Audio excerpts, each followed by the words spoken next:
Inaasahang matatapos na ang paglilinis ng talaan ng party list groups na lalahok sa 2013 midterm elections.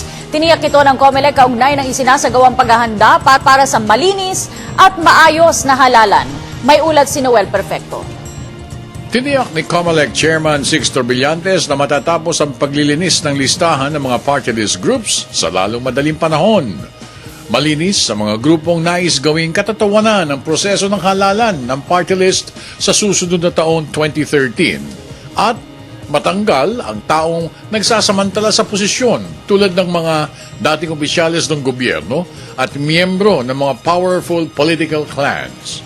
Mahigit 120 party list groups ang nag-apply for renewal, subalit 57 lamang ang siguradong makakakuha ng bagong accreditation.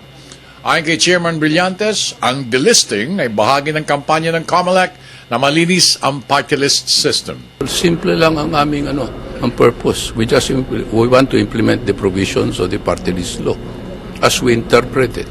We're just being a little bit strict compared to previous interpretations by previous commissions. Wala tayong binabanggit ng mga milyonaryo, political clans and all that? Yung monetary, milyonaryo, bilyonaryo is a factor being considered, pero hindi yun ang sole factor.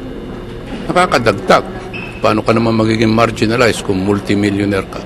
Matapos ang unbanked session kanina, inihayag ni Brillantes na isa pang incumbent congressman ang naalis at disqualified makasali sa darating na midterm elections sa 2013. Ayon kay Chair Brillantes, aabot sa bilang na 6 ang mga incumbent representatives ang mapapasama sa disqualification na ipatutupad ng COMELEC. Samantala, ipinagmalaki rin ni Brillantes na if all goes well, maaari nang ilabas ng COMELEC ang final list of senatorial official candidates at December 2012.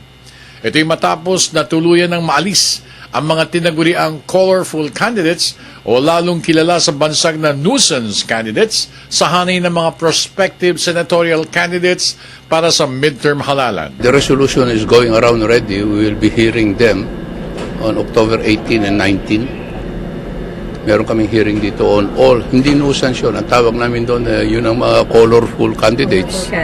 Because they are not yet nuisance because we have to declare them officially. Right now, they are colorful. Pero may mga requirements. Ano yung pinaka-requirement? Hindi, ang basic requirement yun, yung Section 69 ng Omnibus Election Code. Hindi confusing ang pangalan. They are bona fide candidates and that they have the capacity to wage. Tsaka they are not doing a mockery of the election. Para sa Telebisyon ng Bayan, ako naman si Noel Perfecto.